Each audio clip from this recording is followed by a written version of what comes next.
Hey everybody, welcome back to the channel. Thank you for tuning in. Huge thank you to all of you out there for making my last video one of my most successful videos to date, which was what it was like to own and daily drive a Mark IV Supra. After making that video, I got quite a few questions from people who are interested in buying a Supra and wanted to know what things they should be looking at when they go to purchase one. So I'm going to answer those questions today in this video. So the first step in shopping for a Supra is knowing the car before you go. I already covered this in a video I did a few weeks ago called my 4 steps on what to do when shopping for a new performance car. I'm going to go ahead and leave a link for that down in the description below, and that way if you like you can stop this video and watch that video first. Otherwise I'm going to proceed under the assumption that you already know what you're doing when it comes to research and looking for another car. Next you're going to go see the car in person, and that's when you're going to get the feel about whether or not this is a strong car or not by talking to the previous owner. By talking to the previous owner, you're going to get a feel about whether or not he's a car guy, does he take care of his stuff, or is he just a complete idiot, in which case you might have some problems with the car down the road. You're also going to ask for any documentation you might have for any maintenance, such as spark plugs or oil changes. If there's any modifications done to the car, hopefully he's kept receipts of that as well, because that'll let you know if the parts that were on the car were bought new or used, and how long they may have been on the car. Next, you're going to do a walk around of the car. Make sure you've met the seller in a nice open area so you can walk around the car easily and there's good light. At this point, you're going to be looking for rock chips, dents, dings, or any other little issues with the body that might call your attention that there might have been something that happened to the car before. I usually start my walk around of a car with the front bumper. The reason why is this is the part of the car that usually takes the most abuse on the roads. This is where you're going to get the most rock chips and bug splatter and stuff like that.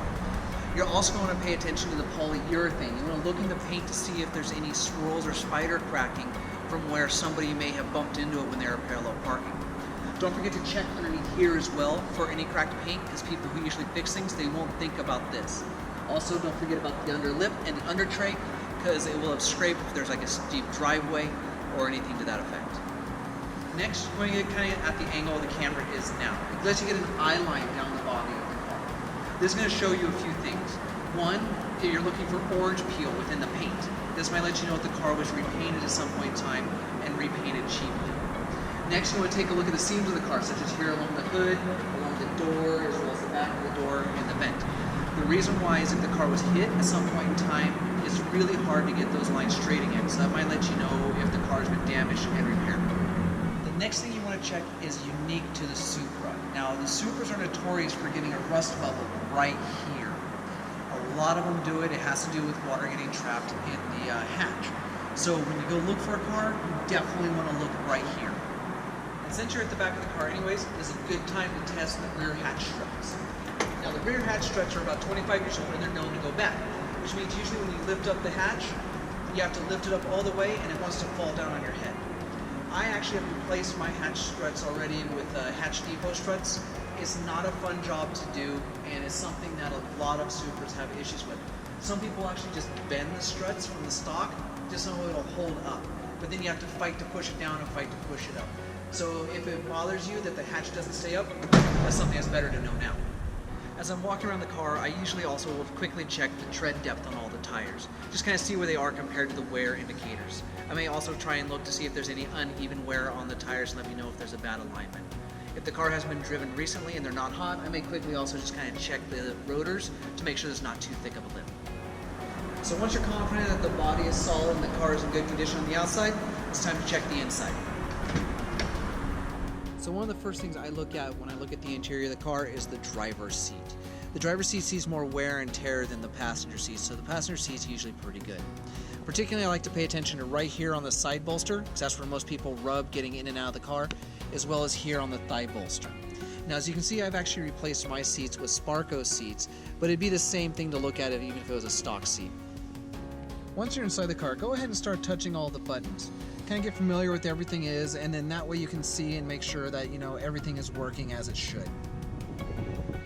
While you're in here too, don't forget to look for, if you've got a Targa top car that you're looking at, that the original Targa top wrench is there. For some reason people tend to lose these over time. You can replace them, but it's just kind of nice to know that it's there and it's one less thing you have to get. Next, you're going to fire up the car, but you're not going to be the one to do it. You're going to want the seller or someone you brought with you to fire up the car while you stand behind the car and look at the exhaust pipe. The reason why you're doing this is you're looking to see if there's a blue puff of smoke that comes out. If it does, that means that the valve stem seals have gone bad and they're going to need to be replaced. This is very, very common with the 2JZ engines, especially some of the older ones that haven't been rebuilt. The valve stem seals do go bad, and what happens is oil leaks into the cylinder as it's sitting still, so that's why when you first fire up the car, there'll be a little puff of blue smoke. Fortunately, having bad valve stem seals will not hurt the engine, and it's not going to really slow you down on power, but it is something that's either going to be a pain in the ass for you to do, or most shops will charge anywhere from $700 to $1,400 to replace the valve stem seals.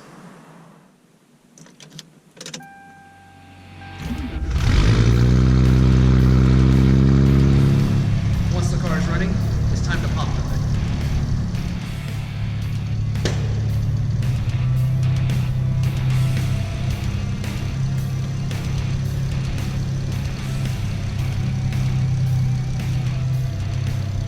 Now that you got the hood pop, this is where you're going to learn a lot about the car.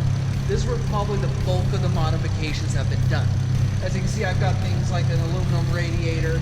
I've already converted it to a big single turbo. You're going to hear some loud clicking. That's actually okay. What you're hearing are the injectors. It's very, very common with the 2JZ to have some noisy injectors. So if you hear some clicking from this area, don't panic. Also, look for the fan radiator shroud. For some reason, a lot of cars lose this over time, or people just remove them because they think it's better. This actually helps with airflow, and if this is missing, you can actually run a higher probability of overheating the engine. Now it's time for the fun part, the test drive. This is where you get to see what the car feels like. You've done all your research, you've checked out the car, you finally get to drive it. But this just isn't all about the fun of it. You need to check a few things. One of the things you want to do is check the acceleration. Do the turbos pull hard all the way through the RPM base? Is there no stuttering or misfiring or any issues that you run into with the acceleration? You also want to check the brakes. Make sure there's no brake fade. Make sure there's no loud squealing to let you know that you might need to replace the brake pads or turn the rotors. Also, make sure that you check the transmission. Run through all 6 gears. Make sure there's no grinding. Especially because with the GetTrack transmission, these parts are kind of hard to come by now, and if you have an issue with this transmission, it's going to be expensive to fix. Also, don't forget to maybe do a little bit of cornering.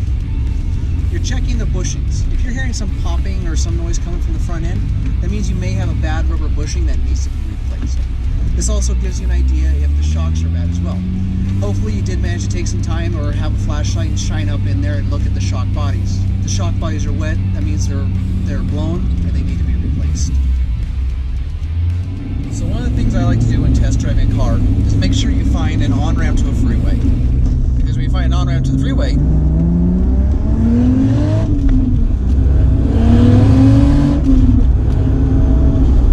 can get on it without getting in trouble.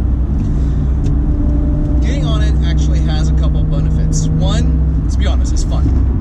2, you can feel how the boost is going to build. You want to see if there's any bucking or misfiring in the engine. So getting on it is actually a good test.